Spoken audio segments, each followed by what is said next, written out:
Hey fifth graders! So we're going to do one last review today before our test. So again, make sure you ask any questions that you have.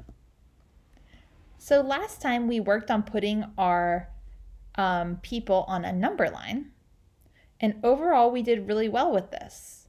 I was excited to see that we were able to distinguish between the whole numbers, the tenths, and the hundredths, because that's really key. So today we're going to answer some questions about that number line. And you'll see that the format is really similar to the way we did it before. That's on purpose so we can focus more on the math and less on figuring out confusing questions. So our first question is, who had the longest bus ride? Who had the shortest? I think you guys got this no problem. So on number 3, when we say what was the difference, what we're talking about, I'll actually take it out so I can show you here, is subtraction. And to get this question right, you have to show your work. So if you just say 33, that doesn't mean anything. I don't know where that number came from. So we need to use a full sentence. Just like always, we need to say the difference between the rides was whatever. And it would be really awesome if you guys could spell difference correctly, because clearly I cannot. The difference between the rides was blank. And when I say show your work, again, what you'll do is you'll go up here to insert. We'll say insert, image, and then we're going to use a camera to take a photo of our work. So this is a subtraction problem, right? We are subtracting the longest bus ride minus the shortest bus ride.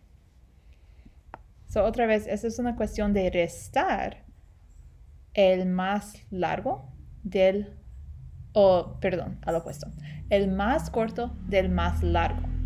Y es importante, si quieres agarrar todos los puntos, mostrar una foto aquí de tu trabajo. So going on to the second page, we did really well on these. You guys were able to come up with a possibility for number 4 and number 5. When I say expanded form and word form, let me show you a quick example. So I'm going to change Jackson's number just for this. Let's pretend that his number was like 27.298. So expanded form means that I do each place value separately. So I'm going to start with a 2. So this 2 really represents 20. Right?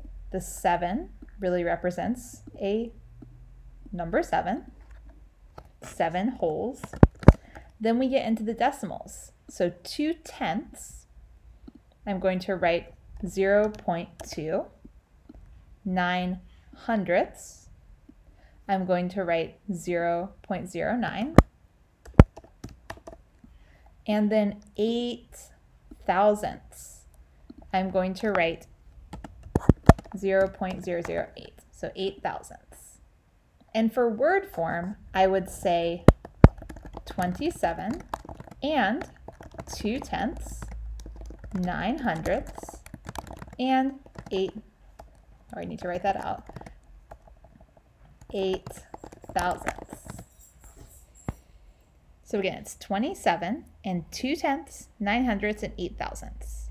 So these are the same thing. It's just different ways to show it. So try the review. I'll give you some feedback, and that way you can feel prepared and not have any stress because you already know what to do. Let's try it out.